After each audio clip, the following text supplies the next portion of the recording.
నిజామాబాద్ జిల్లా కేంద్రంలో ప్రాంతీయ గ్రంథాలయం విద్యార్థులు డిఎస్సి ఆశావహులతో బీబీఎం రాష్ట్ర అధ్యక్షులు శ్రీధర్ భట్టు ప్లకార్డులతో నిరసన తెలిపారు. ఈ సందర్భంగా వారు మాట్లాడుతూ నిరుద్యోగ సమస్యపై ఆమరణ నిరాహార దీక్ష చేస్తున్న మోతీలాల్ కి ఏమైనా జరిగితే కాంగ్రెస్ పార్టీని బొందపెడతామని, పదోన్నతులు ఖాళీ అయిన పోస్టులకు సత్వరమే నోటిఫికేషన్ విడుదల చేయాలని, మెగా డిఎస్సిని ప్రకటించాలని, సెప్టెంబర్లో పరీక్షలు నిర్వహించాలని, గ్రూప్ 2 పోస్టులు 2000, గ్రూప్ 3 పోస్టులు 3000కు పెంచాలని, పోటీ పరీక్షలకు ప్రిపేర్ అవుతున్న విద్యార్థులు, నిరుద్యోగులు వినతి పత్రాన్ని జిల్లా కలెక్టర్ రాజీవ్ గాంధీ హనుమంతుకు సమర్పించారు. ఈ కార్యక్రమంలో విద్యార్థి నాయకులు, ఉద్యోగ ఆశావహులు శంకర్, లక్ష్మణ్, ప్రవీణ్, నర్సయ్య, స్పందన, రుక్మిణి, కృష్ణవేణి, రాధిక, చంద్రభాగ్య తదితరులు పాల్గొన్నారు. మరలా డిఎస్సి నోటిఫికేషన్ను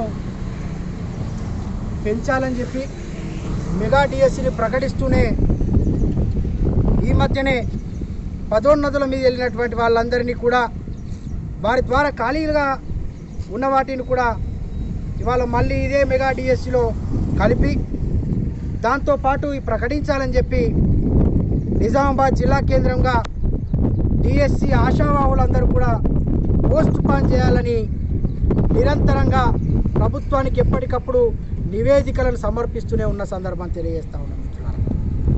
ఈ తరుణంలో భాగంగా మిత్రుడు ఉస్మానియా యూనివర్సిటీ కేంద్రంగా మా మిత్రుడు మోతీలాల్ నాయక్ గత 8 రోజులుగా డిఎస్సి అట్లాగే గ్రూప్ 2, గ్రూప్ 3 పోస్టులు పెంచాలని చెప్పి పెద్ద ఎత్తున ఆమరణ నిరాహార దీక్ష చేస్తున్నటువంటి సందర్భంలో వాళ్ళు ఎక్కడ కూడా ప్రభుత్వం పట్టించుకోకపోవడం ఈ చిత్తశుద్ధి లేని చర్య మేము భావిస్తూ ఉన్నాం. తెలంగాణ ప్రభుత్వం నీళ్లు, నిధులు, నియామకాల మీద నాడు కేసీఆర్ ప్రభుత్వం మోసం చేస్తే అవన్నిటిని కూడా మేము తెలంగాణ ఇచ్చిన వాళ్ళమని చెప్పి మేము నిలబెట్టుకుంటాం, మేము అమలు చేస్తామని చెప్పి బుట్టాచోరు మాటలు చెప్పినటువంటి దొంగలు కాంగ్రెస్ పార్టీ నాయకులకు చిత్తశుద్ధి లేదని చెప్పి ఈ సందర్భంగా మేము మనవి చేస్తూ ఉన్నాం. అట్లాగే నిన్న రాత్రి పలుమూరు వెంకట్ విద్యార్థుల పేరు మీద ఎమ్మెల్సీ కోటాలో యువ నాయకుడుగా ఎమ్మెల్సీగా అతి చిన్న వయసులో శాసన మండలికి ఎన్నికైనటువంటి ఓ దొంగ బట్టేబాస్, నువ్వు 10 మంది విద్యార్థులకు సమాధానం ఇవ్వలేని దొంగవు ఇవాళ విద్యార్థుల పేరు మీద ఎమ్మెల్సీ అయి వాళ్ళ ప్రభుత్వానికి విద్యార్థులకు ఏం మొరగ పెడతాననుకుంటావు.